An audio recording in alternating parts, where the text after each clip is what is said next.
वो एक बड़ी सी इंडस्ट्री के बाहर खड़ी थी, हाथ में अपनी सीवी पकड़े हुए, गहरी नज़रों से उस बिल्डिंग को देख रही थी। क्या उसे यहाँ नौकरी मिलेगी? यही सोचते हुए वो बिल्डिंग के अंदर दाखिल हुई। रिसेप्शन पर नौकरी के बारे में बताने के बाद उसे वेटिंग एरिया में बिठाया गया। आज वो इंटरव्यू देने के लिए पीआर ग्रुप की इंडस्ट्री में आई थी। 5 मिनट बाद ही एक महिला स्टाफ उसके पास आकर बोली, मैम आपका नंबर आ चुका है, आप प्लीज़ अंदर इंट्रोडक्शन रूम में जा सकती हैं। उसकी बात सुनते हुए वो हल्के से सिर हिलाकर उठी और अगले 2 मिनट में ही इंट्रोडक्शन रूम में दाखिल हो चुकी थी। सामने 2 अधेड़ उम्र के मर्द बैठे थे। एक की उम्र लगभग 55 साल और दूसरे की करीब 60 साल रही होगी। उनमें से एक ने बड़े ही नरम लहजे में उसे बैठने का इशारा किया तो वो कुर्सी खींच कर बैठ गई। हाँ बताइए, कुछ अपने बारे में। उनकी आवाज़ में शालीनता थी पर नज़रों में परख छिपी थी। वो जो थोड़ी घबराई हुई थी जल्दी से बोल पड़ी, जी मेरा नाम अदिति वर्मा है। उन्होंने सिर हिलाया और उसकी सीवी देखने लगे। कुछ देर तक फाइल देखते हुए एक ने मुस्कुराते हुए कहा, so you are wife of late army officer captain Harvinder. उनके होठों पर एक सम्मान भरी मुस्कान थी जिसे देखकर दीप्ति ने हल्के से सिर हिला दिया। आप ये नौकरी क्यों करना चाहती हैं? दूसरे व्यक्ति ने अगला सवाल पूछा। मेरे पति आर्मी में थे और कुछ समय पहले ही वो शहीद हो गए। मेरी सास बीमार रहती हैं, एक छोटा बेटा भी है और घर में कमाने वाला कोई नहीं है। मुझे अपने पूरे परिवार की जिम्मेदारी अब खुद ही उठानी है, इसीलिए ये नौकरी मेरे लिए बहुत ज़रूरी है। बाकी मेरी क्वालिफ़िकेशन आपके सामने है। इतना कहने के बाद वो चुप हो गई। सामने बैठे कंपनी के मालिक प्रताप राजपूत ने उसे गौर से देखा और बोले, अच्छा, ऐसा हौसला तो आजकल बहुत कम लड़कियों में देखने को मिलता है, लेकिन क्या आप हमारी कंपनी को पूरा समय दे पाएंगी? ऐसा न हो कि आपको बार बार घर जाना पड़े। वो जैसे परखती नज़रों से सवाल कर रहे थे। दीप्ति ने तुरंत जवाब दिया, डोंट वरी सर, मैं कंपनी को पूरा समय दूंगी, मैं अपना बेस्ट दूंगी और आपको कभी भी मुझसे किसी भी तरह की कोई शिकायत नहीं होगी। उसके शब्दों में आत्मविश्वास था, कुछ ऐसा कि प्रताप जी ने पल भर में फैसला कर लिया। ओके, तो आप मेरी पर्सनल सेक्रेटरी की नौकरी करेंगी, आपको कोई इशू तो नहीं? उन्होंने फिर से विनम्रता से पूछा। दीप्ति ने गहरी सांस ली। आप बिल्कुल मेरे पापा जैसे हैं सर, मुझे आपके साथ काम करने में कोई भी परेशानी नहीं होगी। उनके चेहरे की नरमी और इज्जत से भरी मुस्कान ने दीप्ति का दिल छू लिया था। उन्होंने सिर हिलाया, ठीक है, तो फिर आप अगले हफ्ते से ही ज्वाइन कर सकती हैं। उन्होंने उसकी सीवी वापस उसकी ओर बढ़ा दी। वो मुस्कुराती ही उठकर खड़ी हुई। Thank you so much sir. उसकी आवाज़ में राहत थी। वेलकम, उन्होंने भी मुस्कुराकर जवाब दिया। दीप्ति कमरे से बाहर निकली और फिर कुछ ही देर बाद वो ऑफिस की बिल्डिंग से बाहर आ गई थी और फिर एक ऑटो में बैठकर घर की ओर रवाना हो गई। कंपनी घर से लगभग आधे घंटे की दूरी पर थी। इससे पहले वो एक स्कूल में टीचर की नौकरी करती थी, लेकिन वहाँ की तनख्वाह इतनी कम थी कि घर के हालात उससे संभल नहीं पा रहे थे और इसीलिए उसने अखबार में ये नौकरी का विज्ञापन देखा तो इंटरव्यू देने का मन बनाया था। घर पहुंचते ही आंगन से उसे अपने नन्हे से शहजादे की आवाज़ सुनाई दी, जो मुस्कुराकर अपनी दादी से बातें कर रहा था। मम्मी, आज मैं फ्राइज़ खाऊंगा। वो दादी को प्यार से मना रहा था। दादी को मम्मी ही बोला करता था और सरला जी भी मना नहीं करती थीं। जब सोनू ने प्यार से मम्मी कहता तो उन्हें ऐसा लगता जैसे उनका नन्हा हरविंदर फिर से जन्म ले चुका है। दीप्ति दरवाज़ा बंद करके सीधा आंगन में आई, जबकि उसका बेटा अभी तक दीप्ति को देख नहीं पाया था। वो अपनी दादी की गोद में चढ़ गया। मैं अपने बेटे के लिए अभी फ्राइज़ बनाती हूँ। सास की बात सुनकर वो मुस्कुरा दी और आगे बढ़ी। रहने दीजिए मम्मी जी, मैं आ गई हूँ ना, अब मैं खुद ही बना दूंगी, आप बस आराम कीजिए। दीप्ति की आवाज़ सुनते ही सरला जी मुस्कुराई। अरे तू आ गई? उसने हाँ में सिर हिला दिया। और बता, क्या बना नौकरी का? सरला जी ने उम्मीद से पूछा। आपका आशीर्वाद मेरे साथ है मम्मी जी, तो फिर मुझे नौकरी कैसे न मिलती? वो प्यार और नरमी से बोली तो सरला जी की आंखें नम हो गईं। अगर मेरा बस चलता तो तुझे कभी भी जिंदगी की गर्म हवा तक लगने न देती, लेकिन हमारा हरविंदर किया गया, जिंदगी जैसे अधूरी हो गई। दीप्ति उनकी बातों में छुपा दर्द समझ चुकी थी। वो उनके पास आकर उन्हें गले से लगा लेती है। आप ही तो कहती थीं कि मैं आपके हरविंदर की परछाई हूँ, तो फिर मुझ पर भरोसा रखिए मम्मी जी। वो कहीं नहीं गए, वो हमारे साथ हैं। शहीद मरकर भी कभी मरता नहीं है, वो दिलों में जिंदा रहता है। उन्होंने इतना बड़ा पद पाया है, कभी कभी तो सोचती हूँ वो अमर हो गए हैं और ये तो उनकी ही ख्वाहिश थी, तो फिर हम उदास क्यों होते हैं? वो नम आंखों से मुस्कुराई तो सरला जी ने फौरन अपने आंसू पोंछ लिए। तू तो बहादुर है मेरी बच्ची। पर वो जानती थी दीप्ति उनके सामने भले ही बहादुर बनती थी, पर अकेले में वो भी टूटती थी, रोती थी, छुप छुप कर। दीप्ति किचन में चली गई अपने बेटे के लिए फ्राइज बनाने। उसके चेहरे पर जो मुस्कान किचन तक आई थी, वो मुस्कान अब धीरे धीरे दर्द में बदल चुकी थी। हरविंदर का चेहरा उसकी आंखों के सामने चमक उठा था। वो बहुत सुंदर था, बहुत प्यारा, और उतना ही खूबसूरत उसका स्वभाव भी। लेकिन ड्यूटी करते हुए वो शहीद हो गया था। जिंदगी के वो 2 साल जो उसने हरविंदर के साथ बिताए थे, बहुत खुशहाल थे। उसके भाई की शादी में उसकी भाभी के रिश्तेदारों में से हरविंदर भी एक था। उसी शादी में उसने दीप्ति को पहली बार देखा था और पसंद भी कर लिया। कुछ दिनों बाद ही अपना रिश्ता भेजा। घर वालों को रिश्ता अच्छा लगा, और जब उन्होंने दीप्ति से राय पूछी तो वो चुप रही। उसे हरविंदर पहली नज़र में ही भा गया था। उसे हरविंदर की सारी जानकारी दे दी गई थी। वो आर्मी ऑफिसर है। उसके पापा का बचपन में ही निधन हो गया था और घर में सिर्फ उसकी माँ और वो खुद ही रहते हैं। दीप्ति को जब पता चला तो उसे सब स्वीकार था, इसीलिए उन्होंने शादी भी कर ली। लेकिन शादी के कुछ समय बाद ही हरविंदर चल बसा। उनका बेटा सोनू सिर्फ 2 महीने का था जब हरविंदर की शहादत की खबर आई थी। और अब दीप्ति सिर्फ एक माँ नहीं थी, वो एक बहू थी, एक बेटी और एक नौकरी पेशा औरत, एक शहीद की विधवा। लेकिन सबसे बढ़कर वो एक बहादुर इंसान थी जो टूट कर भी खुद को समेटना जानती थी। उसने किस कदर बहादुरी और हिम्मत से खुद को हरविंदर के गम से बाहर निकाला था। लेकिन फिर भी वो उसे हर पल याद आता था, बार बार याद आता था। दीप्ति को हरविंदर से बेहद मोहब्बत थी, क्योंकि वो एक केयरिंग इंसान था, एक जेंटलमैन था। वो उसे कैसे न चाहती। उसकी मुस्कान, उसकी बातें, उसका साथ, सब कुछ आज भी उसके दिमाग में जिंदा था। और जब वो याद आता तो कभी कभी दीप्ति का दिल करता था कि कहीं से वो आ जाए और वो उससे शिकवा करे कि क्यों छोड़ गए मुझे अकेला, क्यों। उसकी सोच की गहराइयों में डूबी दीप्ति किचन में खड़ी फ्राइज निकाल रही थी। तभी सोनू किचन में दाखिल हुआ। सब उसे सोनू ही कहते थे। 4 साल का वो मासूम बच्चा शक्ल सूरत में हरविंदर की हो-बहू परछाई था। वो अपनी माँ के पैरों से लिपट गया। अभी वो ठीक से शब्द भी नहीं बोल पाता था, इसलिए तोतली सी जुबान में बोला, मामा फ्राइज दो ना। नन्हे से हाथ फैलाए खड़ा था। दीप्ति की आंखों में एक नमी सी उतर आई, लेकिन उसने मुस्कुराते हुए जल्दी से प्लेट में फ्राइज रखे और सोनू के सामने कुर्सी पर बिठा दिया। वो अब चुपचाप खाने लगा था। उसकी परवरिश पूरी तरह दीप्ति ने ही की थी, और इतनी सी उम्र में ही वो बच्चा काफ़ी समझदार हो गया था। दीप्ति की नज़र कुछ पल उसके चेहरे पर ठहरी, फिर दोबारा रसोई की तरफ मुड़ गई। किसी की उंगली में चाबी घूमती हुई आहट आई और एक लंबा सा कद लिए लड़का घर में दाखिल हुआ। उसके होठों पर किसी गाने की सीटी की धुन थी।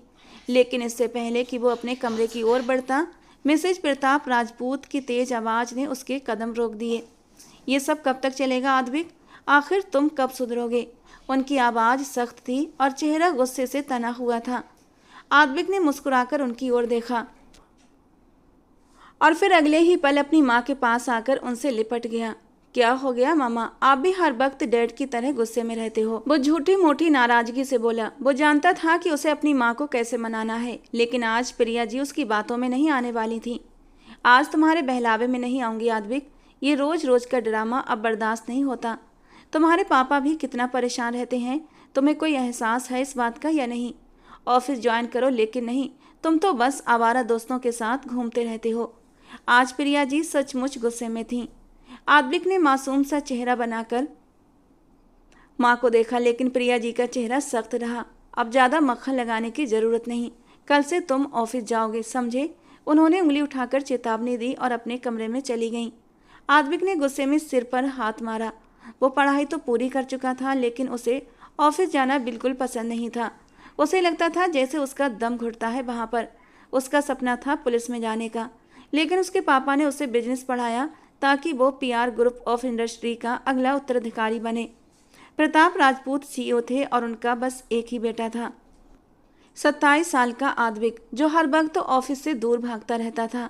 प्रताप साहब को डर था कि कहीं आद्विक अपनी ज़िंदगी के साथ खिलवाड़ न कर बैठे, इसीलिए वो उसे बार बार समझाते थे, पर हर बार दोनों बाप बेटे की बात झगड़े में बदल जाती थी। सिर्फ प्रिया जी थीं जो इस रिश्ते को संजोने की कोशिश करती थीं। आद्विक को ऑफिस जाना बोझ लगता था। उसे लगता था कि उसके पापा ने उसकी ज़िंदगी का सबसे अनमोल सपना छीन लिया है। वो जो पुलिस ऑफिसर बनना चाहता था, अब कभी वो पहचान पा नहीं सकेगा।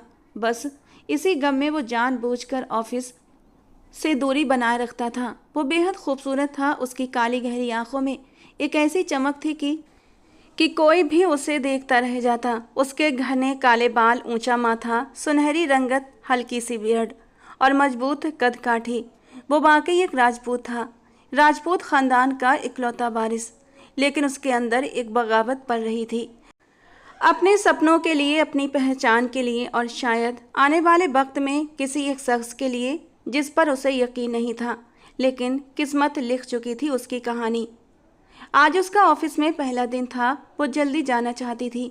वो लेट हरगिज नहीं होना चाहती थी, क्योंकि पहला दिन था। जल्दी से उसने सोनू को स्कूल के लिए तैयार किया और अब उसके सामने घुटनों के बल बैठते हुए उसके शूज पहना रही थी। सोनू बेटा, अच्छे बच्चे बनकर रहना है और दादी को बिल्कुल भी तंग नहीं करना। मामा काम पर जा रही हैं, शाम को वापस आएंगी, ओके? वो उसकी तरफ प्यार भरी नज़रों से देख रही थी कि सोनू ने अच्छे बच्चों की तरह सर हिला दिया। Sonu, love you so much mama, अपनी माँ के माथे पर चूमते हुए बोला। I love you too. माँ की आवाज़ कांप रही थी। अगले ही पल दीप्ति की आंखें आंसुओं से भर गईं, लेकिन जल्दी से खुद को संभालते हुए उसने सोनू के कंधे पर बैग डाला और कमरे में बाहर आई। बाहर आंगन में सरला जी बैठी थीं। मैंने सारा काम कर दिया है मम्मी जी, आप कोई भी काम नहीं करेंगी, बस आपने सिर्फ सोनू का ख्याल रखना है।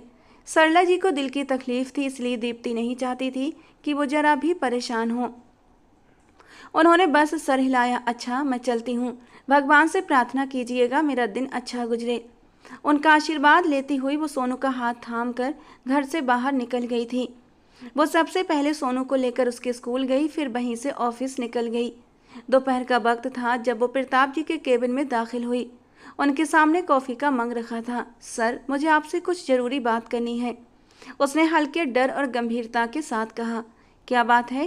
प्रताप जी ने मुस्कुराकर पूछा। सर, आधा घंटा लंच ब्रेक में घर जाना चाहती हूँ। उसकी आवाज़ सुनकर प्रताप जी थोड़ा हैरान हुए। क्यों, सब ठीक तो है ना? सर, मेरा बेटा स्कूल में पढ़ता है, उसे स्कूल से पिक करके घर छोड़ना होता है। मेरी सास की तबीयत ठीक नहीं रहती और इसीलिए मैं उन्हें और ज़्यादा परेशान करना नहीं चाहती।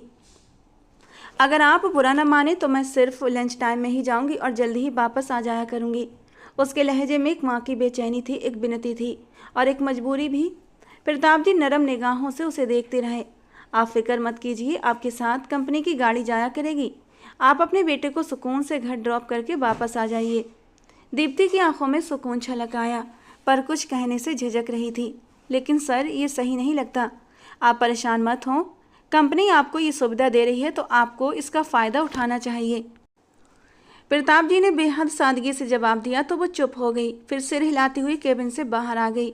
उसने सोनू को स्कूल से पिक करके घर छोड़ा और वापस ऑफिस लौट आई। शाम हो चुकी थी और अपने रोज के नियम के अनुसार वो इस वक्त वॉक के लिए निकला था। आज भी वो अपने दोस्त के घर के पास ही पार्क में पहुंचा था, मगर उसके दोस्त को कोई ज़रूरी काम आ गया था, इसलिए वो वापस चला गया और अब आदमी अकेला ही वॉक कर रहा था।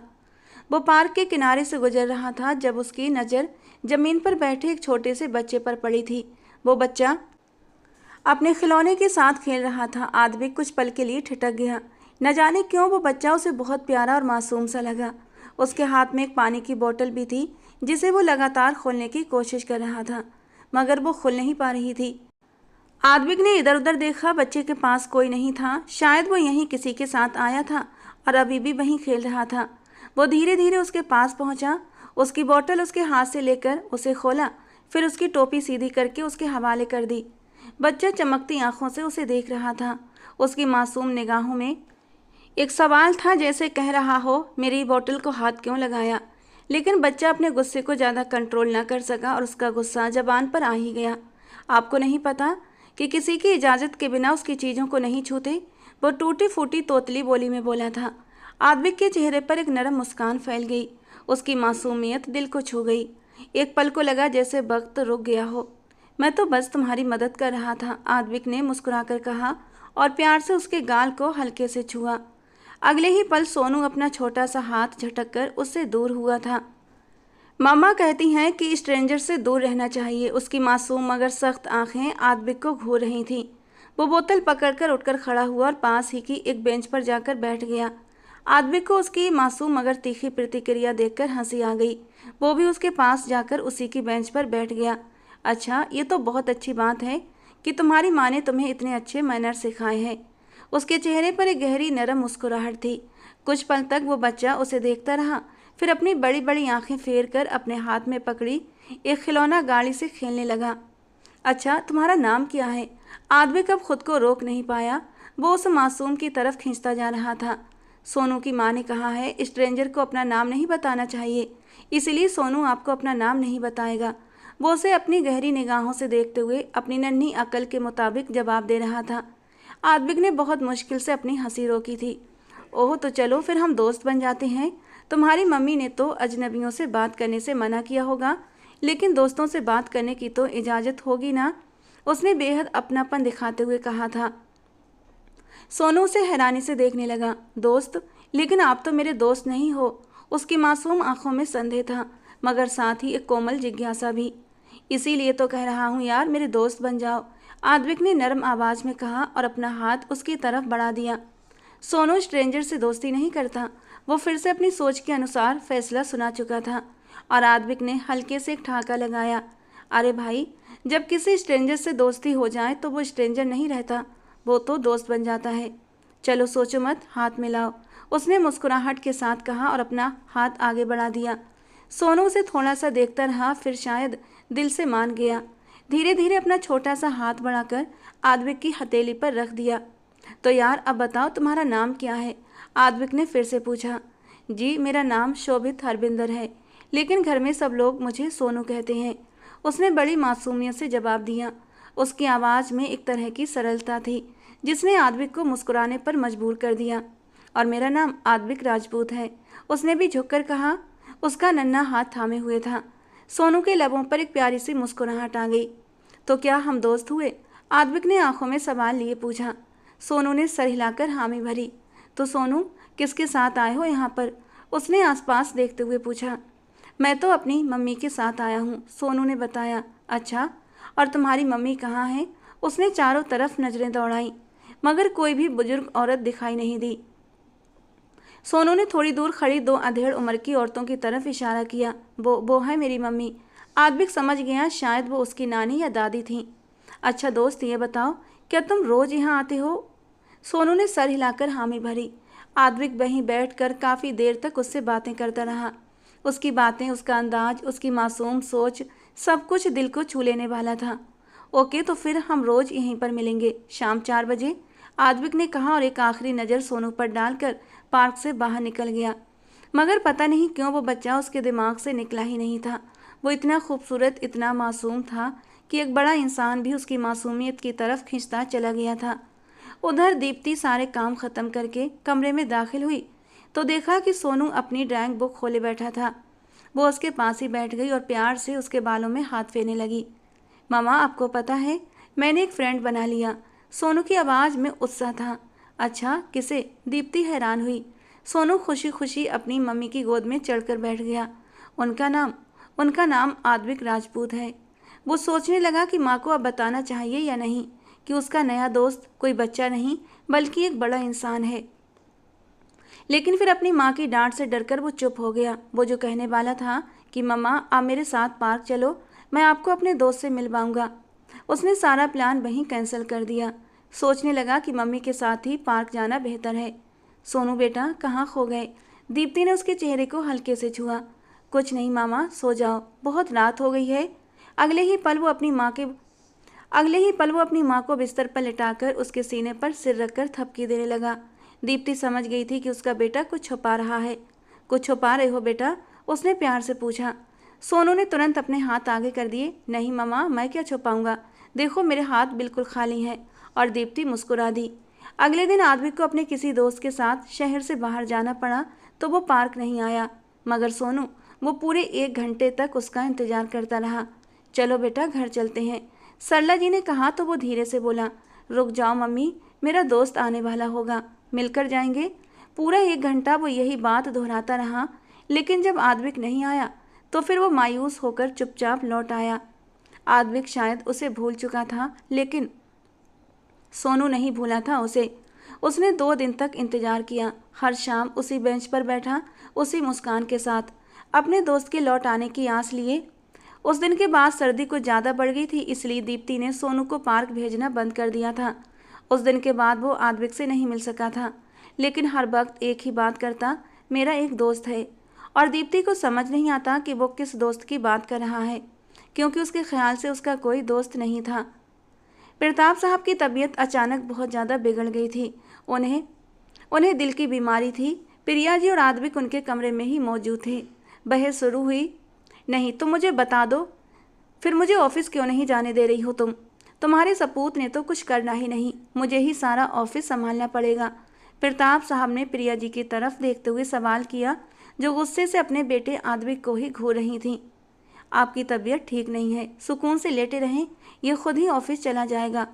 और फिर उन्होंने नजरें घुमाई आद्विक की तरफ, जो मुंह फुलाए खड़ा था। अगर ये इतना काबिल होता तो क्या ही बात थी, वो गुस्से से जलते भुनते बोले थे। तब आद्विक ने गुस्से से अपनी गाड़ी की चाबी उठाई और कमरे से बाहर निकल गया। क्या समझते हैं खुद को? क्या मैं ऑफिस नहीं जा सकता? गुस्से से बड़बड़ाता हुआ वो आखिर ऑफिस पहुंच ही गया। प्रताप जी जितने नरम मिजाज के थे, आद्विक उतना ही तेज और अक्खड़ था। जहां प्रताप जी अपने एम्प्लॉय से मोहब्बत से पेश आते थे, वहीं उनका बेटा हर किसी से रूखेपन से पेश आता था। उसका मानना था कि नौकर को उसकी जगह दिखानी चाहिए। सुबह से ही वो दीप्ति को 3 बार अपने केबिन में बुला चुका था।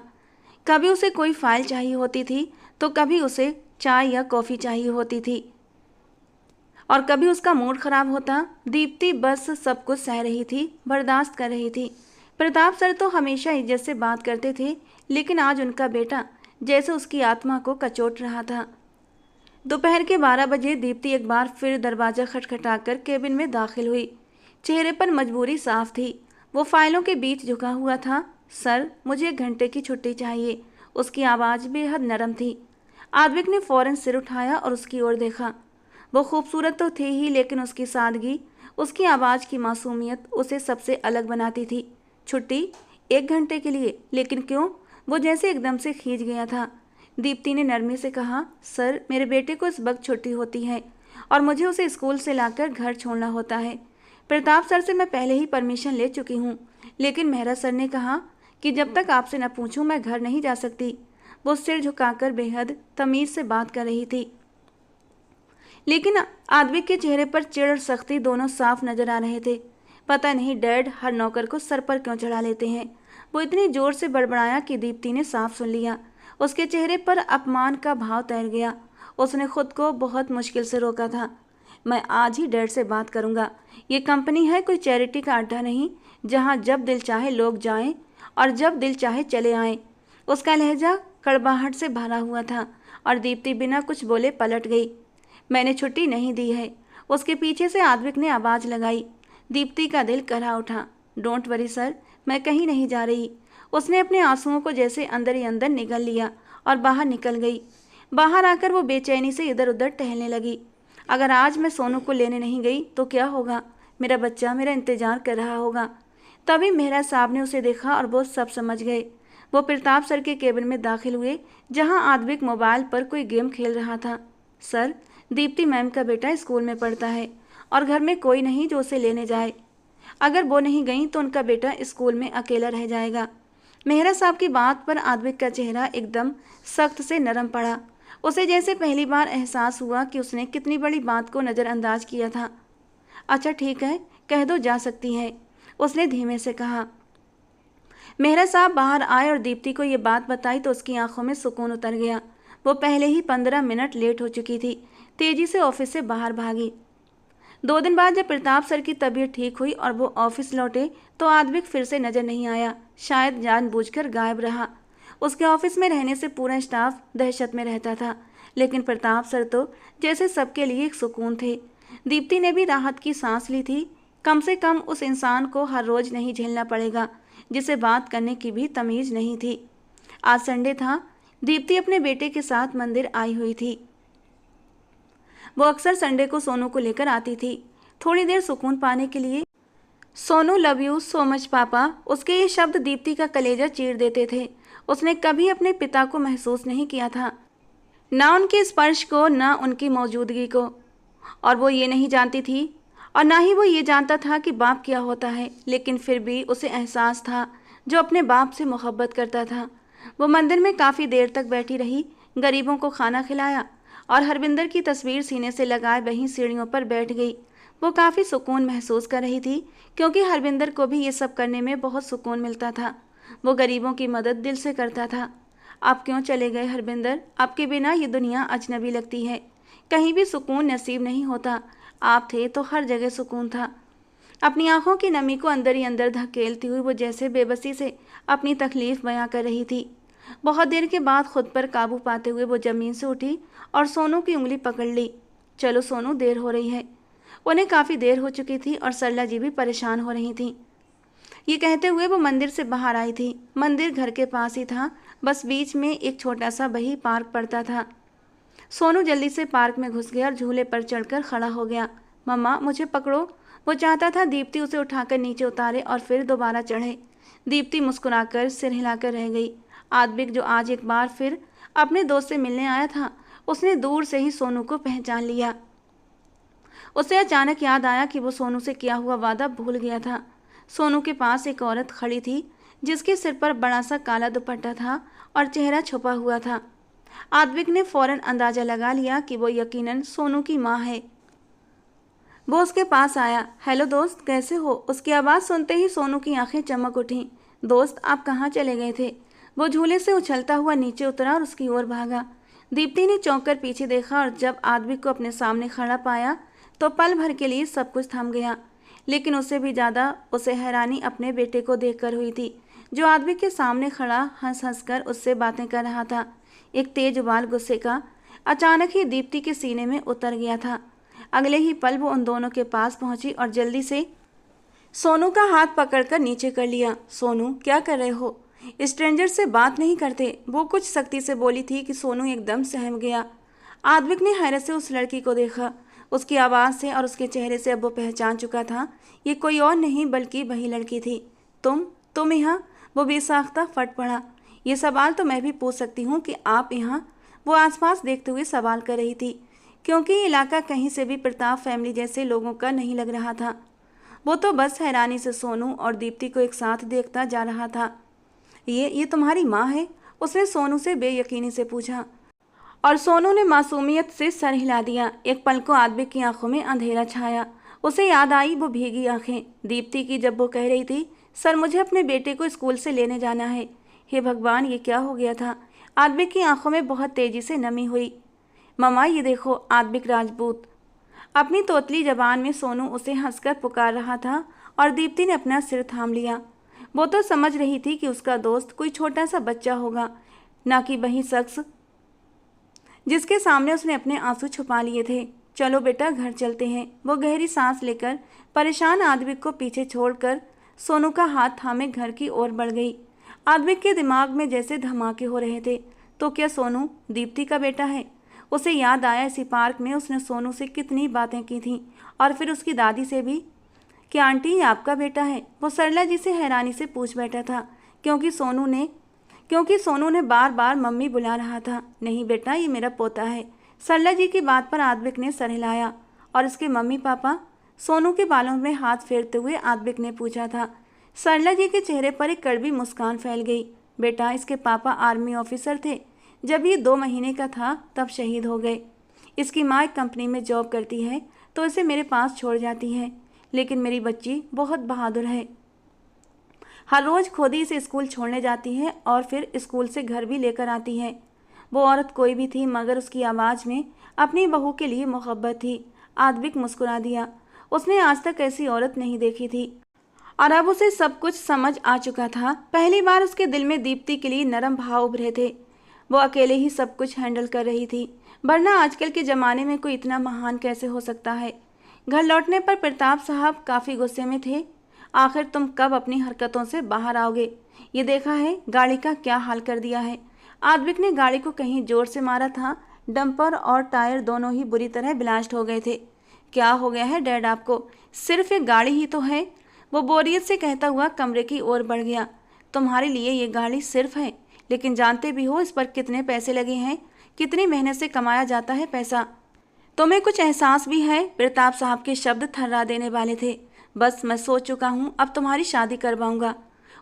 उनकी बात सुनते ही आद्विक के कदम थम गए। क्या कहा आपने? शादी? वो भी मेरी? मैं कोई शादी वादी नहीं करूंगा, गुस्से से कहता वो अपने कमरे में गायब हो गया और पीछे से प्रताप जी गुस्से के मारे मुट्ठियां भींच कर रह गए। घर में दीप्ति का भाई अजय और उसकी भाभी दाखिल हुए। आज संडे था, इसलिए वे घर पर ही थे। हम तुमसे बहुत ज़रूरी बात करने आए हैं, अजय ने उसे सामने बिठाते हुए कहा। जी भैया, क्या बात है? दीप्ति हैरान थी, आखिर इतनी संजीदगी क्यों? मेरा एक दोस्त है, बहुत अच्छा और बहुत अमीर। वो चाहता है हम तुम्हारी शादी उससे कर दें और हमें भी इसका बहुत फ़ायदा होगा। वो मुझे बिजनेस में पार्टनरशिप देने वाला है। अजय के चेहरे पर मुस्कान थी, लेकिन दीप्ति की आंखों में बेयकीनी। आपने सोच भी कैसे लिया भैया कि मैं शादी करूंगी? मैं इंसान हूँ, कोई चीज़ नहीं जो आप किसी बिजनेस डील का हिस्सा बना दें। वो गुस्से से फट पड़ी। अजय को भी गुस्सा आया। आखिर तुम्हें हो क्या गया है? एक ना एक दिन बहनों की शादी करनी ही होती है, और अब जब हरविंदर नहीं है तो कब तक इस घर में पड़ी रहोगी? हम तुम्हारे भले के लिए कह रहे हैं, वैसे भी सोनू को हम अपने पास रख लेंगे। उनके शब्द दीप्ति की आत्मा को चीर कर रख गए। आपने सोच भी कैसे लिया कि मैं अपने बेटे के बिना एक पल भी रह सकती हूँ? मुझे शादी नहीं करनी। भगवान के लिए आप यहाँ से चले जाइए। ये मेरे पति का घर है और मुझे इस घर में बहुत सुकून है। वो गुस्से और आंसुओं में डूबी हुई बोली। अगले ही हफ्ते उसके पापा उसके सामने बैठे थे। वो नाराज होकर अपनी बीवी के साथ मायके जाकर बैठ गया है। उसकी एक ही जिद है, जब तक तुम शादी नहीं करोगी घर वापस नहीं आएगा। दीप्ति सन्न थी। मैं क्या करूं पापा, मुझे कुछ समझ नहीं आ रहा। वो खुद को टूटा हुआ महसूस कर रही थी जब उसके पिता ने उसके सामने हाथ जोड़ दिए। मैं ऐसा नहीं कर सकती पापा, प्लीज़ भगवान के लिए। मैं सारी ज़िंदगी अपने पति के नाम वफादार बनकर रहूँगी, इससे ज़्यादा नहीं। उसकी रुलाई आज भगवान तक भी पहुँच रही थी। एक ऐसी लड़की जिसने हर रिश्ता दिल से निभाया था, पर दुनिया के सौदे में हर बार खुद को खोया। उसे तकलीफ हुई कि वो अपने बाप का भरम नहीं रख पाई। उसके पापा मायूस होते लौट गए। सरला जी उसके सामने बैठी कुछ सोच रही थी और दीप्ति सोनू को अपने सीने से लगाए हुए थपक रही थी। वो सो गया था। तुम शादी कर लो बेटा, तुम्हारे पापा और तुम्हारे भाई ठीक कह रहे हैं। सरला जी की बात सुनते ही दीप्ति ने विस्मय से चेहरा उठाया और सांस रोककर उन्हें देखा। मम्मी जी, ये आप कह रही हैं? मुझे यकीन नहीं हो रहा। आपने सोच भी कैसे लिया कि मैं हरविंदर के अलावा किसी और के बारे में सोच भी सकती हूँ? उसकी आवाज़ कांप रही थी। भगवान के लिए आगे से ऐसी बात मत कहिएगा। मुझे आपसे तो इस बात की बिल्कुल भी उम्मीद नहीं थी।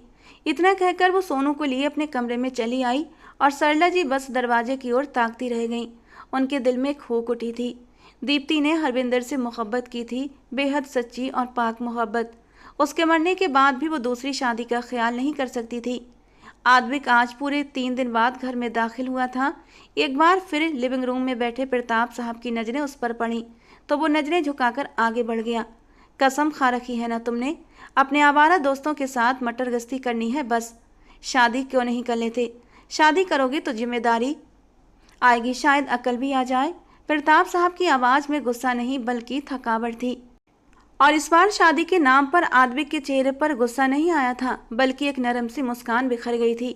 आंखों के सामने एक मासूम सा भोला भाला सा चेहरा घूम गया था जिसकी आंखों में ढेर सारी उदासी थी। पता नहीं क्यों आद्विक को उन आंखों की उदासी अच्छी नहीं लगी थी। वो उन उदास आंखों में खुशियों की चमक भरना चाहता था। मैं शादी करूंगा, लेकिन सिर्फ अपनी मर्जी से, आपकी पसंद की लड़की से नहीं। आद्विक की आवाज़ में पहली बार आत्मविश्वास की झलक आई थी। वो जानता था उसके बाप ने अपने जैसी ही किसी अमीर और पैसे के पीछे भागने वाली लड़की उसके लिए देखी होगी। उसकी बात सुनते ही प्रताप साहब कुछ पलों के लिए सन्न रह गए। उन्हें इस बात का यकीन नहीं आया कि आद्विक किसी को पसंद करता है। उन्होंने तो उसकी ज़िंदगी में कभी कोई लड़की देखी ही नहीं थी। वो खामोश हुए और आद्विक के चेहरे पर एक धीमी मगर विजयी मुस्कान फैल गई। अगर आप मेरी शर्त मान लें तो मैं अभी इसी वक्त शादी के लिए तैयार हूँ, लेकिन लड़की मेरी पसंद की होनी चाहिए। उसके चेहरे पर कुछ ऐसा था जो कभी पहले नहीं देखा था, एक जुनून, एक फैसला। प्रताप साहब ने धीमे से सिर झुका दिया। ठीक है, मुझे मंजूर है। उन्होंने मान लिया था कि कम से कम उनका बेटा अब शादी के लिए राजी तो हो गया। आद्विक के दिल में जैसे ढोल बज उठे थे। मुझे आपकी पर्सनल सेक्रेटरी दीप्ति से शादी करनी है। उसकी बात सुनकर प्रताप साहब एकदम सन्न रह गए, मानो जैसे कोई बर्फ बन गया हो। और फिर कुछ पलों बाद उनके चेहरे पर एक हल्की सी मुस्कान आई। शायद जिंदगी में पहली बार उनके बेटे ने कोई सही चुनाव किया था। वो खुद भी तो यही चाहते थे कि आद्विक की शादी दीप्ति से हो। उन्होंने दीप्ति से ज़्यादा जिम्मेदार और समझदार लड़की कभी नहीं देखी थी। मुझे मंजूर है बेटा, उन्होंने फौरन कहा। और आद्विक हैरान हुआ कि उसके पिता इतनी जल्दी मान गए, लेकिन उसने तुरंत अपनी दूसरी शर्त भी रख दी। लेकिन मेरी एक शर्त और है, दीप्ति का बेटा सोनू शादी के बाद हमारे साथ ही रहेगा। मैं एक माँ से उसका बच्चा अलग नहीं करूँगा, चाहे कुछ भी हो जाए। इतना कहकर वो सीढ़ियों की ओर बढ़ गया और पीछे प्रताप साहब के चेहरे पर एक सच्ची मुस्कुराहट खिल गई थी। उनका बेटा आज आखिरकार मर्द बन गया था। उन्होंने दरवाजे पर दस्तक दी। कुछ देर बाद दरवाज़ा खुला और सामने सरला जी खड़ी थीं। जी, आप कौन? उन्होंने प्रताप साहब को देखते हुए पूछा। क्या मैं दीप्ति से मिल सकता हूँ? उनके सवाल पर सरला जी थोड़ा सा हिचकिचाईं और फिर सिर हिलाते हुए उन्हें घर में आने की इजाज़त दे दी। वो घर के आंगन में छोटे से सोफे पर बैठ गए। कुछ देर बाद कमरे में दीप्ति बाहर आई। सर, आप यहाँ? वो बिल्कुल हक्की बक्की रह गई। उसे उम्मीद नहीं थी कि प्रताप साहब खुद उसके घर आ जाएंगे। माफ़ करना बेटा, तुम्हारे घर तुम्हें बिना बताए आना सही नहीं था, लेकिन कुछ ज़रूरी बात करनी है। प्रताप साहब की आवाज़ में झिझक थी। सर, कैसी बातें कर रहे हैं? ये आपका ही घर है। वो उनके सामने कुर्सी खींचकर बैठ गई। ज़रूर कोई ज़रूरी बात होगी, वरना आप यहाँ क्यों आते? मैं जानता हूँ ये बात करना शायद सही नहीं, लेकिन आज मैं एक मजबूर बाप की हैसियत से तुम्हारे सामने बैठा हूँ। आद्विक को तो तुम जानती ही हो, वो थोड़ा लापरवाह है, अपनी जिम्मेदारियों से भागने वाला भी। शायद हमारी परवरिश का असर है, हम उसे इतना काबिल नहीं बना सके। मैं चाहता हूँ वो शादी कर ले। मैंने उसके लिए लड़की भी देख रखी थी, लेकिन मुझे क्या पता था कि वो किसी और को पसंद करता होगा। उनकी आवाज़ काँप रही थी और दीप्ति के चेहरे का रंग उड़ता जा रहा था। आप कहने की क्या कोशिश कर रहे हैं? उसकी सांसें थम गई थीं। दिल तेजी से धड़कने लगा था, जैसे किसी तूफान से पहले की खामोशी हो। दीप्ति उनकी बात बिल्कुल समझ नहीं पा रही थी, या फिर समझने की कोशिश नहीं कर रही थी। अगर मेरी कोई बेटी होती तो बिल्कुल तुम्हारी जैसी होती। प्रताप साहब के शब्द जैसे एक झटका थे जो दीप्ति के शरीर को शीतल कर गए थे। बेटा, मैं जानता हूँ तुम शादीशुदा हो, तुम्हारा एक बेटा भी है, लेकिन इन सबके बावजूद मैं चाहता हूँ तुम मेरे बेटे से शादी कर लो। ये शब्द जैसे एटम बम थे जो उसके सिर पर गिरे थे। दीप्ति एकदम पत्थर बनी खड़ी हो गई। मैं जानता हूँ वो थोड़ा सा बदतमीज है, आवारा लगता है, लेकिन दिल का बहुत नरम है। उसके अंदर बिल्कुल बच्चों जैसा दिल है। कहीं ना कहीं अंदर ही अंदर मेरी भी ख्वाहिश थी कि मुझे तुम्हारी जैसी एक अच्छी बहू मिल जाए, लेकिन मैं नहीं जानता था कि वो जिस लड़की को पसंद करता होगा वो तुम ही होगी। प्रताप साहब ने साफ कह दिया था। वो कह चुका है कि शादी करेगा तो सिर्फ तुमसे। दीप्ति को अपने सर पर आसमान फटता हुआ महसूस हो रहा था। ऐसा कैसे हो सकता है? उनका बेटा और दीप्ति, उसका कोई जोड़ बनता ही नहीं था। वो यकीन नहीं कर पा रही थी। लेकिन सर, ये नामुमकिन है। आखिरकार हिम्मत करके वो बोल पड़ी। वो बड़े थे, उनकी इज्जत करना उसका फर्ज था, लेकिन उनकी बातें दीप्ति के दिमाग में घूम रही थीं। मैं जानता हूँ बेटा, प्रताप साहब ने नरमी से कहा, लेकिन इन सब के बावजूद तुमसे विनती करता हूँ, मेरे बेटे से शादी कर लो। क्या पता तुम्हारी ज़िंदगी में आने से उसकी ज़िंदगी संवर जाए। और उसने एक बात साफ कर दी है कि वो तुम्हारे बेटे को तुमसे एक पल के लिए भी दूर नहीं होने देगा। उसकी शादी की एक ही शर्त है, तुम्हारा बेटा तुम्हारे साथ ही हमारे घर में आएगा। वो बेहद नरमी से विनती भरे अंदाज में बात कर रहे थे कि दीप्ति परेशान होकर रह गई। अंकल, मैं आपकी इज्जत करती हूँ, आप मेरे लिए मेरे बाप की जगह हैं, लेकिन मैं भी हरविंदर के अलावा किसी दूसरे के बारे में नहीं सोच सकती। उसकी आंखों में आंसू बहने लगे। उसे तकलीफ हुई थी क्योंकि उसकी पूरी दुनिया हरविंदर के इर्द गिर्द ही घूमती थी। मैं जानता हूँ बेटा, मैं तुम्हें ये नहीं कह रहा कि तुम अपने पति को भूल जाओ। तुम उससे मोहब्बत करती रहो, लेकिन किसी दूसरे मर्द के साथ वफा तो कर सकती हो ना। सिर्फ एक मौका दे दो। एक मौके से क्या पता हमारी जिंदगियां संवर जाए। जब तक मेरा बेटा जिम्मेदार नहीं बनेगा, शायद मुझे सुकून की मौत भी ना आए। उनके शब्दों में ऐसी तकलीफ थी कि दीप्ति को भी तकलीफ हो रही थी। लेकिन इससे पहले वो बात पूरी करती, सरला जी उनकी बात के बीच में ही बोली, आप बिल्कुल ठीक कह रहे हैं भाई साहब। मैं तो इसे कब से समझा रही हूँ कि इसे शादी कर लेनी चाहिए। इसका भाई भी कुछ दिन पहले आया था और इसे शादी के लिए फोर्स कर रहा था। इसके भाई को लगता है कि इसकी शादी किसी अमीर मर्द से करवाने के बाद उसे पार्टनरशिप मिलेगी। देखी ना, अब हमारी बेटी इतनी बोझ बन गई है कि इसका भाई अपनी ही बहन की शादी को एक बिजनेस डील समझ रहा है। दीप्ति के चेहरे पर एक ठंडी मुस्कान फैल गई, लेकिन उसके अंदर हलचल मची हुई थी। लेकिन आप यहाँ रिश्तों को जोड़ने के लिए आए हैं, जो कि किसी के दिल दुखाने का कारण नहीं। आप बिल्कुल भी चिंता ना करें, मैं इसे मना लूँगी। सरला जी की बात पर दीप्ति ने हैरत से अपनी सास की ओर देखा था। उसे यकीन नहीं हो रहा था कि उसकी सास ये क्या कह रही थी। वो चले गए थे। उनके जाने के बाद दीप्ति बेयकीनी से उन्हें देखने लगी, जिसे उसने अपनी पूरी जिंदगी भर माँ समझा था। वो उनकी इतनी इज्जत भी करती थी जितनी हरविंदर करता था। अगर वो हरविंदर की माँ थी तो वो दीप्ति की भी माँ ही थी। सरला जी आकर दीप्ति के पास बैठी और धीरे से कहा, बेटा, ये दुनिया है और ये दुनिया एक विधवा को सुकून से जीने नहीं देती। जानती हूँ तुम मेरे हरविंदर की अमानत हो और उसकी ही रहोगी, लेकिन अगर वो तुम्हारे पास एक उम्मीद से आए हैं कि तुम एक घर को संवार सकती हो तो उनकी नस्ल संवार दो बेटा।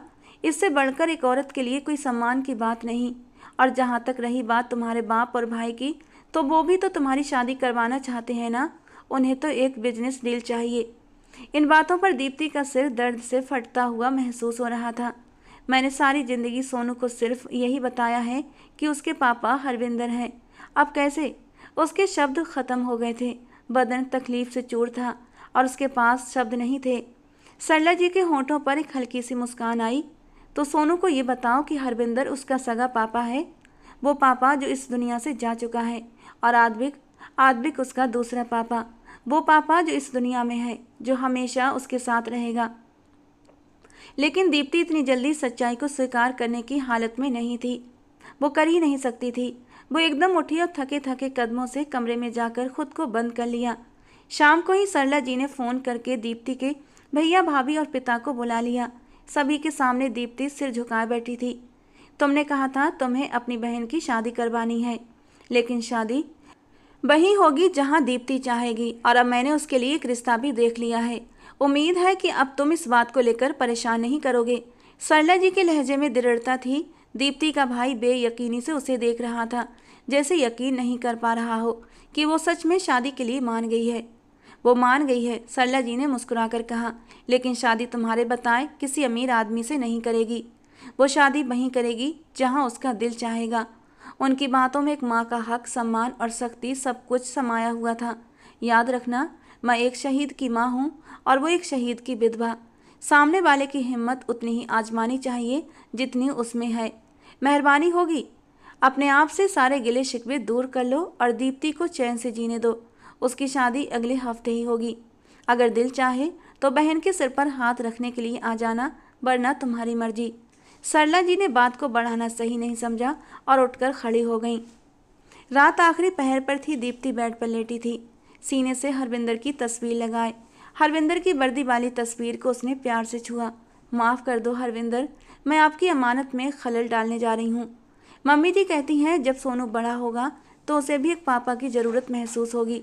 प्रताप अंकल कहते हैं वो और उनका बेटा सोनू को बिल्कुल आपके जैसे चाहेंगे, लेकिन मैं क्या करूं? क्या मैं अपने बेटों को भी अकेलेपन की आग में झुलसता देखूं? उसने एक नज़र सोनू पर डाली, जो बेफिक्र सो रहा था। मैं सारी ज़िंदगी सिर्फ आपकी थी और आपकी ही रहूंगी। किसी और को वो जगह नहीं दे सकूंगी जो आपकी थी। लेकिन ये दुनिया अकेली औरत को जीने नहीं देती। कभी कभी हालात इंसान से ऐसे फैसले करवा लेते हैं। मैं आपसे बहुत मोहब्बत करती हूँ। उसकी सांसें तेज थीं, आंखें नम और सीना दर्द से भरा हुआ। वो फूट फूट कर रो पड़ी। दीप्ति ने ऑफिस जाना छोड़ दिया था। वैसे भी अब उसके दुख इतने गहरे हो चुके थे कि वो खुद से ही घबराने लगी थी। सरला जी ने शादी को बहुत सादगी से करने का सोचा था। आद्विक आज भी जैसे हवाओं में उड़ रहा था। उसे अब तक यकीन नहीं हो रहा था कि दीप्ति ने शादी के लिए हाँ कर दी है, लेकिन उसे तो बस सोनू और दीप्ति से मोहब्बत थी। दीप्ति अधिकतर समय अकेली बैठी रहती, कुछ न कुछ सोचती रहती। सरला जी ने भी उसे वक्त दिया कि वो इस रिश्ते को पूरी समझदारी से स्वीकारे। ये एक हफ्ता उसके लिए एक पहाड़ सा था, तकलीफ, खामोशी और अनकही बातों का तूफान। और आखिरकार वो दिन आ गया जब दीप्ति आद्विक की दुल्हन बनने जा रही थी। शादी बेहद सादगी से हुई थी। शादी के बाद जब दीप्ति अपने बैग में सामान समेट रही थी तो उसने सरला जी की ओर देखा। मम्मी जी, मैं आपको यहाँ अकेले नहीं रहने दूंगी। सरला जी धीरे से मुस्कुराई। बेटा, कैसी बातें कर रही हो? बेटियां शादी करने के बाद अपने घरों में ही अच्छी लगती हैं और मैं यहाँ सुकून से हूँ। तुम्हें परेशान होने की ज़रूरत नहीं। लेकिन दीप्ति उन्हें अकेला छोड़ ही नहीं सकती थी। उसने हरविंदर की तस्वीर उठाई, उसे बैग के सबसे ऊपर रखा और चुपचाप बैग बंद कर दिया। कमरे से बाहर निकल कर आई। बाहर आद्विक की फैमिली बैठी हुई थी। मुझे आपसे कुछ बात करनी है अंकल, उसने संजीदगी से कहा। हाँ बेटा बोलो, क्या बात है? आद्विक की नज़र उसके चेहरे पर थी। सफ़ेद फ्रॉक में जिसके किनारों पर हल्का गोल्डन काम था, चेहरा उदासी और वीरानी से ढका हुआ। मैं अपनी माँ को इस घर में अकेला छोड़कर नहीं जा सकती। मैं ही उनका इकलौता सहारा हूँ। हरविंदर जाने से पहले अपनी माँ को मेरे हवाले करके गए थे। अगर आप अनुमति दें तो मैं अपनी माँ को अपने साथ लेकर जाना चाहती हूँ, वरना मैं यहीं रहूँगी। कुछ पलों के लिए प्रताप साहब और आद्विक की नज़रें टकराईं। वो बिना कुछ कहे आंखों से हाँ करने का इशारा कर रहा था। प्रताप साहब के होठों पर एक सुकून भरी मुस्कान फैल गई। ठीक है बेटा, हमें कोई परेशानी नहीं है, ये हमारे साथ चल सकती हैं। उनके शब्दों ने दीप्ति के दिल को जैसे कोई राहत दी। वो तेजी से कमरे की तरफ लौटी और सरला जी का सामान पैक करने लगी। दीप्ति, ये सही नहीं लगता बेटा, मैं वहाँ क्यों जाऊँगी? सरला जी जैसे सफाई दे रही थीं। आप क्यों नहीं जाएंगी? आप मेरी माँ हैं।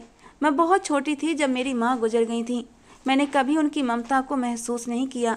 मम्मी जी, आपने ही मुझे बताया कि माँ क्या होती है। दादी ने तो पाला, लेकिन आपने ममता दी। अब अगर मैंने आपको इस घर में अकेला छोड़ दिया तो ऊपर जाकर हरविंदर को क्या जवाब दूंगी? जब वो मुझसे सवाल करेंगे कि मेरी माँ को अकेला क्यों छोड़ा, तो मैं क्या कहूँगी? मम्मी जी प्लीज़ मुझे गुनहगार मत बनाइए। उसकी आंखों में सिर्फ हरविंदर के लिए मोहब्बत ही नहीं बल्कि गहरा सम्मान भी था। और कमरे के दरवाजे पर खड़े आद्विक के चेहरे पर एक हल्की सी मुस्कान फैल गई। आज उसे यकीन हो गया था दीप्ति अब भी अपने पति से बेहद मोहब्बत करती है। कहते हैं औरत कभी अपनी पहली मोहब्बत को भूल नहीं पाती। दीप्ति ने घर को अंतिम बार देखा, हर कोने को मन ही मन अलविदा कहा और दरवाज़ा हमेशा के लिए बंद कर दिया। राजपूत हाउस के लिए गाड़ियां रवाना हो चुकी थीं। दीप्ति आद्विक के साथ कार में बैठी थी और सोनू उसकी गोद में था। उसके दिल में एक अजीब सा डर घर कर रहा था। क्या इतने बड़े बंगले में जाने के बाद कोई उससे सोनू को छीन लेगा? क्या वो कभी अपने बेटे को अपने साथ सुला नहीं पाएगी? उसने अपने सीने से सोनू को और कसकर चिपका लिया।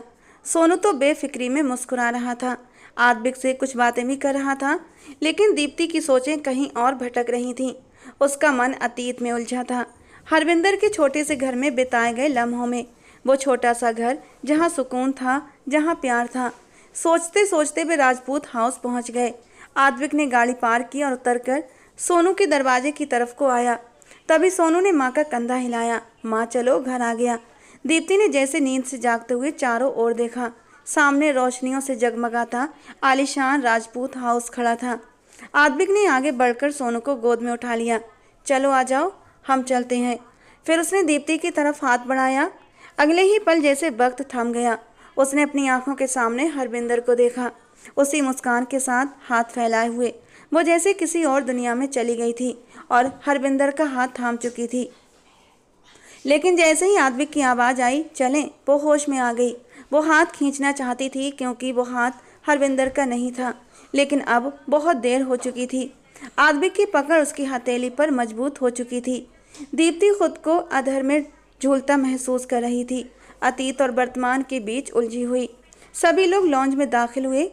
मेरे ख्याल से बेटा तुम दीप्ति को उसके कमरे में ले जाओ, वो काफ़ी थक गई होगी, प्रिया जी ने कहा। आद्विक ने सिर हिलाया। सोनू बेटा मेरे पास आ जाओ। सरला जी ने जैसे ही सोनू को पुकारा, दीप्ति का दिल कांप उठा। उसने झपट कर सोनू को अपने सीने से लगा लिया। सोनू अब आद्विक की गोद से उतर चुका था। बस एक पल को आद्विक ने दीप्ति को देखा। उसके चेहरे की रंगत उड़ी हुई थी और ये देखकर शायद उसे भी तकलीफ हुई। माफ़ कीजिएगा आंटी, लेकिन वो अपनी माँ के साथ ही रहेगा। मुझे बिल्कुल पसंद नहीं कि कोई मेरे बेटे को उसकी माँ से अलग करे। आद्विक के शब्दों में ऐसी दृढ़ता थी, हर कोई चौंक गया। दीप्ति ने अब इस बात से उसकी ओर देखा।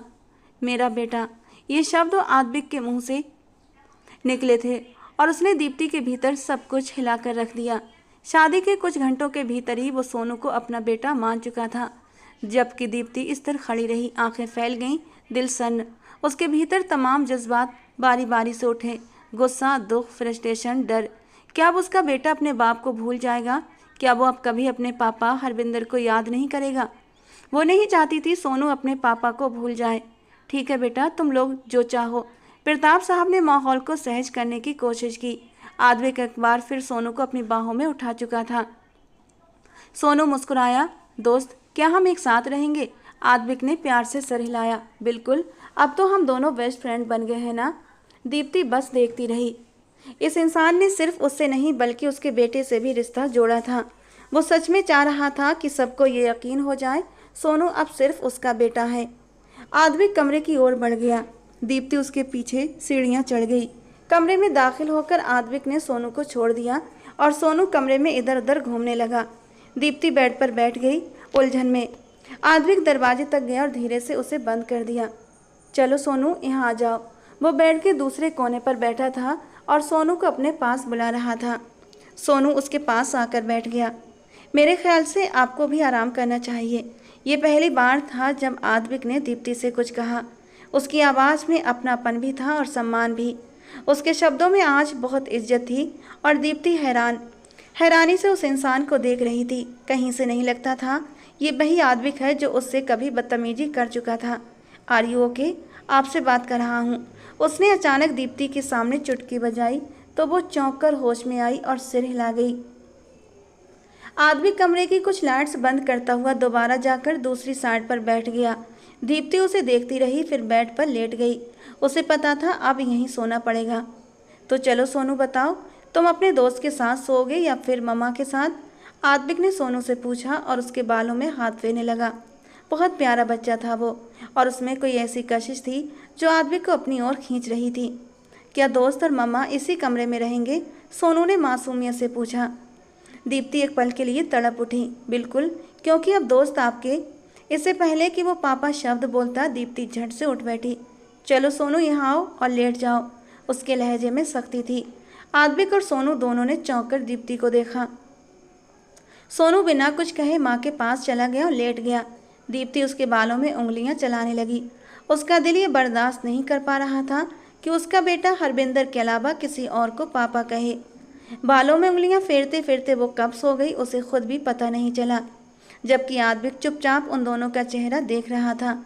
आज भी तकलीफ, दुख और कुछ शर्मिंदगी के साथ। अब उसे एहसास हो रहा था उसने अपने शब्दों से दीप्ति को कितनी तकलीफ दी थी। वो धीरे से दोनों के पास आया। दीप्ति गहरी नींद में थी। आद्विक ने खुद को रोकने की कोशिश की, लेकिन उसका हाथ दीप्ति के बालों तक चला गया। जो बाल चेहरे पर बिखरे थे उसने धीरे से हटाए, फिर मुस्कुरा दिया। मैं जानता हूँ दिल में जगह बनाने के लिए वक्त चाहिए होता है, लेकिन दीप्ति, मैं धीरे धीरे तुम्हारे दिल में अपनी जगह बना लूँगा। वो धीरे से झुका और एक हल्की सी सांस छोड़ते हुए दोनों के माथे पर एक नरम सी किस रख दी। शायद इस दुनिया में दीप्ति ही एक ऐसी लड़की थी जो आद्विक को बदल सकती थी। उनके रिश्ते को पति पत्नी कहने से पहले एक दोस्ती की बुनियाद चाहिए थी। वक्त बीतता गया, कुछ दिन और सरक गए। दीप्ति उस दिन ड्रेसिंग रूम में खड़ी हरविंदर की तस्वीर देख रही थी। उसकी आंखों में आंसू थे और वो तस्वीर को सहला रही थी। उसके और आद्विक के बीच अभी भी एक ठंडी दीवार मौजूद थी, मगर आद्विक और सोनू अब पहले से भी अच्छे दोस्त बन गए थे। प्रताप जी के कहने पर अब सोनू आद्विक को पापा भी कहने लगा था। एक दिन प्रताप जी ने खुद ही सुना था सोनू आद्विक को दोस्त कह रहा था। तुम उसे दोस्त क्यों बुलाते हो, पापा क्यों नहीं? प्रताप जी ने पूछा था। क्योंकि मेरे पापा की तो डेथ हो गई है ना, तो ये मेरे पापा कैसे हो सकते हैं? उस नन्हे से बच्चे ने सिर झुकाकर कहा, और प्रताप साहब मुस्कुरा दिए। बेटा, वो भी तुम्हारे पापा थे, लेकिन अब जो तुम्हारे दोस्त हैं ना, अब भगवान जी ने उन्हें तुम्हारे पापा बना दिया है। वो तुम्हारे पापा हैं और मैं तुम्हारे दादा। तो मुझे दादा और आद्विक को पापा बुलाया करो। उसी दिन से सोनू ने बड़ी मुश्किल से उसे पापा कहना सीखा था, मगर वो ये शब्द दीप्ति के सामने नहीं बोलता था कि उसकी मामा को गुस्सा आएगा। अचानक आद्विक ड्रेसिंग रूम में दाखिल हुआ। दीप्ति को रोते हुए देखा। शायद वो खुद से बुदबुदा रही थी। मैं कैसे किसी और से वफा कर सकूंगी हरविंदर? मैं तो सिर्फ आपसे मोहब्बत करती हूँ। ये शब्द आद्विक के सीने में किसी खंजर की तरह चुभ गए। दीप्ति चौंकी, चेहरा मोड़कर आद्विक की ओर देखा। वो पत्थर बनकर खड़ा था। वो शर्मिंदा से फौरन अपने आंसू पोंछने लगी। हरविंदर की तस्वीर को कपड़ों के नीचे छुपाया और अलमारी बंद करने लगी। लेकिन इससे पहले वो बाहर जाती अचानक उसकी कलाई आद्विक के हाथों में आ गई। दीप्ति ने अब इस बात से अपनी कलाई की ओर देखा। मैं जानता हूँ मैं कोई कैप्टन हरविंदर नहीं हूँ और ना ही बन सकता हूँ। वो इंसान बहुत ख़ास था, उसका मुकाम बहुत ऊंचा था। मैं तो उसके पाँव की धूल भी नहीं। मैं आपसे मोहब्बत नहीं मांगता दीप्ति, नहीं मांगता, लेकिन मैं सोनू से सच्चे दिल से मोहब्बत करता हूँ। मैंने उसे दिल से अपना बेटा माना है और आप भी अच्छी लगती हैं मुझे। मैं जानता हूँ आपके लिए ये सब बहुत मुश्किल है, लेकिन एक बार मुझ पर भरोसा करें। मोहब्बत मत दीजिएगा, वफ़ा दे दें। उसने किस कदर तकलीफ़ से कहा था वही जानता था। उसके होंठों से शब्द निकलते हुए काँप रहे थे। उसे जैसे दीप्ति की बातों ने तकलीफ़ दी थी। मैं आपका गम बांटना चाहता हूँ, आपका अच्छा साथी बनना चाहता हूँ। दीप्ति की आंखों से आंसू बहने लगे। सिर्फ एक मौका दे दें, मैं आपको एक बेहतर इंसान बनकर दिखाना चाहता हूँ और कभी भी सोनू को इस बात का एहसास नहीं होने दूंगा कि मैं उसका सौतेला बाप हूँ। मैं उसे बिल्कुल वैसा ही प्यार दूंगा जैसा सोनू डिजर्व करता है। दीप्ति पत्थर बनी उसे देख रही थी, जिसकी अपनी आंखें भी भीगी हुई थीं। उसने बिना कुछ कहे आगे बढ़कर दीप्ति को हल्का सा अपने साथ लगाया। दीप्ति के पूरे वजूद में जैसे कोई अजीब सा भाव उतर गया था। कोई सुकून था या कोई उलझन, वो खुद समझ नहीं पा रही थी। उन दोनों के बीच कोई अजीब सा एहसास था। आप एक बहुत महान औरत हैं, वो औरत जो किसी भी मर्द को सीधी राह पर ला सकती हैं। मैं तो बहुत खुशकिस्मत हूँ कि भगवान ने मुझे आप जैसी औरत दी। वो उसे अपने सीने से लगाकर उसके बालों में उंगलियां फिराते हुए अपनी ठोड़ी उसके सर पर रखकर खड़ा था और दीप्ति को लगा अब वो ज़्यादा देर तक खड़ी नहीं रह पाएगी। इसलिए उसने जल्दी से आद्विक की शर्ट को मुट्ठी में दबोचा और उसके सहारे सीधी होकर खड़ी होने की कोशिश करती दोबारा उसके सीने से लग गई। आद्विक मुस्कुरा दिया। वो न चाहते हुए भी शर्मिंदा हो गई। मैं आज तुम्हारे लिए गजरे लेकर आया था। अगर तुम्हें लगे कि हमें अपने रिश्ते की शुरुआत करनी चाहिए तो आज रात मैं आऊँ तो तुम मुझे वो गजरे पहने हुए मिलना। ज़बरदस्ती नहीं है। नहीं भी पहनोगी तो नाराज़ नहीं होऊंगा, लेकिन पहन लोगी तो खुशी बहुत होगी। वो प्यार से उसके माथे को अपने नरम होठों से छूते हुए बोला था और दीप्ति के अंदर ये नरम एहसास एक सुकून बनकर उतरा था। इतने दिनों से जो उसके दिल में एक आग सी सुलग रही थी, जैसे उस पर एक ठंडी फुहार पड़ गई थी। मम्मा, पापा। इससे पहले वो कुछ कहती अचानक से ड्रेसिंग रूम में दाखिल होते सोनू ने उनका ध्यान अपनी ओर खींचा। वो आज काफ़ी दिनों बाद सुकून में आई थी, दिल से मुस्कुरा रही थी। बेशक हर इंसान हरविंदर नहीं हो सकता, लेकिन वो इतना भी बुरा नहीं था कि दीप्ति उसके साथ ज़िंदगी गुजार न सके। अब वो देख रही थी आद्विक सोनू को अपनी गोद में उठा चुका था, उसके दोनों गाल चूम रहा था। वो उसकी इज्जत करता था। इसे ही तो कहते हैं मोहब्बत का पहला कदम, जो आद्विक ने साबित कर दिया था। रात को उसने खुद को तैयार किया था एक सुहागन की तरह। आद्विक के लाए हुए गजरे भी पहने थे। हरविंदर को आखिरी बार उसने अपने सीने से लगाया था। उसकी तस्वीर पर हाथ फेरते हुए वो धीरे से बोली थी, हरविंदर, तुम्हारी जगह कोई नहीं ले सकता। लेकिन जब उस इंसान ने मुझे इतनी इज्जत और मान दिया, मेरे बेटे को सगे बाप की तरह प्यार किया, तो मेरा भी कुछ फ़र्ज बनता है उसके लिए। मैं उसके जज्बातों को घायल नहीं कर सकती। वो एक जवान मर्द है, उसका भी मन करता होगा, उसका भी मन मचलता है मेरे करीब आने को, अपनी पत्नी की संगत पाने को, और मैं उससे उसका ये हक छीन नहीं सकती। आज से मैं सिर्फ़ और सिर्फ आद्विक की वफ़ादार बनकर रहूँगी। तुम्हारी मोहब्बत मेरे सीने के एक कोने में दफन रहेगी। मुझे गलत मत समझना हरविंदर, मुझे बेवफा मत कहना। दो आंसू टूटकर हरविंदर की तस्वीर पर गिरे थे। उसे ऐसा लगा जैसे हरविंदर की तस्वीर मुस्कुरा रही हो। उसने आंखें बंद की तो उसके ख्यालों में भी हरविंदर का मुस्कुराता हुआ चेहरा आया था। जैसे कहीं ना कहीं हरविंदर भी उसके इस फैसले से खुश था और अब दीप्ति के दिल में सुकून उतर चुका था। उसने वो तस्वीर कबर्ड की सबसे पिछली दराज में रखकर उसमें चाबी लगा दी। रात को जब आद्विक कमरे में दाखिल हुआ तो अंदर का मंजर देखकर उसके होठों पर एक मुस्कान आई थी, जैसे उसे पहले से ही उम्मीद हो। सोनू कमरे में नहीं था। आज वो अपनी दादी सरला जी के पास सो गया था। दीप्ति सरला जी के पास गई थी अपने बेटे को देखने, और जब उसने झुकी हुई नज़रों से कहा, मम्मी जी, आज से सोनू को आप अपने पास ही सुला लिया करना, तो उन्होंने गहरी सांस लेते हुए सुकून से उसकी बात मान ली थी। सरला जी की बूढ़ी आंखों ने सब कुछ भांप लिया था। आज शादी के 3 महीने के बाद उनकी बेटी अपनी ज़िंदगी की नई शुरुआत करने जा रही थी और वो बहुत खुश थीं। फिर दीप्ति तैयार होकर आद्विक का इंतज़ार करने लगी। वो धीरे से चलता हुआ उसके करीब आया और उसके हाथों को अपने हाथों में थाम कर चूम लिया। थैंक यू सो मच, मुझे मेरी ज़िंदगी की सबसे बड़ी खुशी देने के लिए। वो प्यार से उसके माथे को छूते हुए बोला था। फिर उठकर अलमारी खोली और एक मखमली केस निकाल कर लाया। उसके गले में सोने की नाजुक सी चैन पहनाते हुए बोला, ये तुम्हारी मुंह दिखाई का तोहफा है। और हाँ, इस रिश्ते को शुरू करने से पहले मैं तुमसे कुछ कहना चाहता हूँ। तुम जब चाहो हरविंदर की तस्वीर को देखकर उन्हें याद कर सकती हो, मुझे कोई ऐतराज़ नहीं। और दीप्ति ने उसके होंठों पर उंगली रख दी। हरविंदर से मेरी मोहब्बत कम नहीं होगी, लेकिन मैं तुम्हारे साथ भी दोगलापन नहीं कर सकती। मैं इस रिश्ते को अब पूरे दिल से निभाना चाहती हूँ। ये कहकर उसने अपना सर आद्विक के कंधे से टिका दिया था और आद्विक ने धीरे से मुस्कुराते हुए उसे अपने साथ लगा लिया। बहुत नरमी से उसने उसका दुपट्टा उतार कर साइड पर रखा था और फिर धीरे से उसके नरम होठों को अपने होठों से महसूस करने लगा। बहुत प्यार से उसकी डोरियां खोलते हुए उसे तकिए पर लिटाया था। फिर उसका ब्लाउज हटाता वो उसकी नरम धड़कनों पर झुक गया और बहुत नरमी से उसके वजूद को अपने होठों के स्पर्श से महकाने लगा।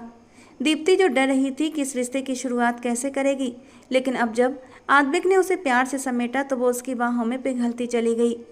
आज 3 महीने के बाद आद्विक को सुकून की नींद आई थी। वो उसे अपनी बाहों में लिए अपने सीने से लगाए सो चुका था, जबकि दीप्ति उसके सीने से लगी बस एक ही बात सोचे जा रही थी। जहाँ इज्जत हो वहाँ मोहब्बत भी पैदा हो ही जाती है, और यकीनन एक दिन मेरे दिल में भी आद्विक के लिए मोहब्बत ज़रूर जागेगी। दोस्तों, आज की हमारी कहानी आपको कैसी लगी कमेंट बॉक्स में ज़रूर बताना। पसंद आई हो तो प्लीज़ लाइक करना। रोज़ एक नई और रोमांटिक कहानी के लिए हमारे चैनल के साथ जुड़े रहें। मिलते हैं दोस्तों अगली किसी नई और रोमांटिक कहानी के साथ।